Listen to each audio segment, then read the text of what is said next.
আসসালামু আলাইকুম ওরহমতুল্লাহ। বর্তমান বিশ্বের সবচেয়ে আলোচিত এবং বিতর্কিত দেশগুলোর একটি নাম ইরান। মধ্যপ্রাচ্যের রাজনীতি, ইসরায়েল ইরান উত্তেজনা, পারমাণবিক শক্তি, নিষেধাজ্ঞা সবকিছুর কেন্দ্রবিন্দুতে আজ এই দেশ। কিন্তু প্রশ্ন হল, এই ইরান বা প্রাচীন পারস্য সম্পর্কে কি আমাদের প্রিয় নবী হজরত মুহাম্মদ সাল্লাল্লাহু আলাইহি ওয়াসাল্লাম কোনো ভবিষ্যৎবাণী করে গেছেন? শেষ জামানায় ইরানের ভূমিকা কি হবে? ইসলামের রক্ষক নাকি বড় কোনো ফিতনার উৎস?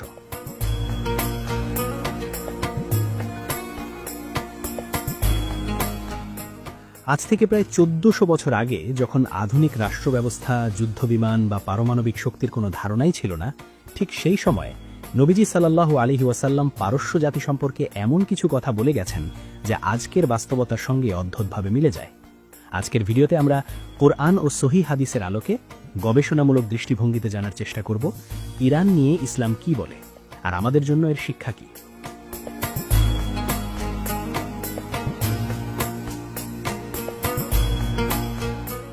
সহিহ বুখারী ও সহিহ মুসলিমে বর্ণিত একটি বিখ্যাত হাদিস। আবু হুরায়রা রাদিয়াল্লাহু আনহু বলেন, যখন সূরা জুমুয়ার ৩ নম্বর আয়াত নাজুল হল, যার অর্থ হচ্ছে এই যে তিনি অন্যদের মধ্য থেকেও রাসূল পাঠিয়েছেন যারা এখনও তাদের সঙ্গে মিলিত হয়নি, তখন সাহাবায়ে কেরাম প্রশ্ন করলেন, হে আল্লাহর রাসূল, এরা কারা? নবীজি সাল্লাল্লাহু আলাইহি ওয়াসাল্লাম তখন সালমান ফারসি রাদিয়াল্লাহু আনহু এর কাঁধে হাত রেখে বললেন, ঈমান যদি সুরাইয়া নক্ষত্রের কাছেও চলে যায়, তবুও পারস্যের কিছু মানুষ সেখান থেকেও তা খুঁজে আনবে। সহিহ মুসলিম। আলেমদের ব্যাখ্যায় বোঝা যায়, এই হাদিসে পারস্যবাসীদের জ্ঞান পিপাসা, সত্য অনুসন্ধান ও ঈমানের দৃঢ়তা সম্পর্কে সুস্পষ্ট ইঙ্গিত রয়েছে। ইতিহাসে দেখা যায়, হাদিস, ফিকহ, তাফসির, দর্শন সব শাস্ত্রেই পারস্য অঞ্চলের আলেমদের আধিপত্য ছিল।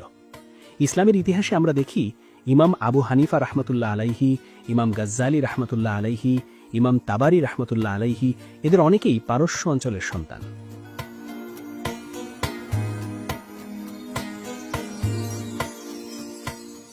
নবীজি সাল্লাল্লাহু আলাইহি ওয়াসাল্লাম বলেন, শেষ জামানায় এমন সময় আসবে যখন আলেমদের অধিকাংশই হবে অনারব। অনারব বলতে মূলত বোঝানো হয়েছে পারস্য, রোম, অন্যান্য অমুসলিম প্রভাবিত অঞ্চল। এর মানে হচ্ছে, আরব বিশ্ব দুর্বল হলে ইসলামের জ্ঞান ও দাওয়াতের ভার পারস্য সহ অনারব মুসলমানদের কাঁধে যাবে। এটি ক্ষমতার নয়, জ্ঞানের নেতৃত্ব। আজও ইরান বিজ্ঞান, প্রযুক্তি এবং শিক্ষা ক্ষেত্রে অগ্রসর। তবে প্রশ্ন থাকে, এই অগ্রগতি কি ঈমানের পথে ব্যবহৃত হচ্ছে নাকি ক্ষমতার পথে? এখন আসি একটি অত্যন্ত সংবেদনশীল ও সতর্কতামূলক ভবিষ্যৎবাণীতে।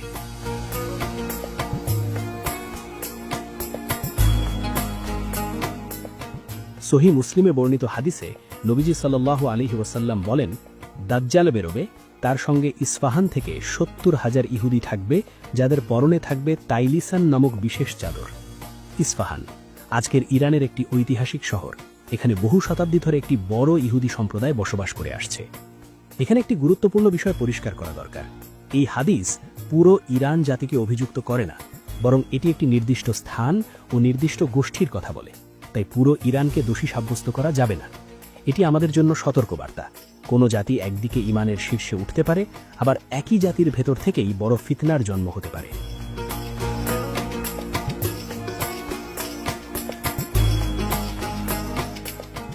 অনেক হাদিসে খোরাসান অঞ্চল থেকে একটি বাহিনীর আগমনের কথা এসেছে। ঐতিহাসিক খোরাসান অঞ্চল অন্তর্ভুক্ত ছিল বর্তমান ইরান, আফগানিস্তান, মধ্য এশিয়ার কিছু অংশ। কিছু হাদিসে বলা হয়েছে, খোরাসান থেকে কালো পতাকাবাহী একটি দল বেরোবে, যাদের কেউ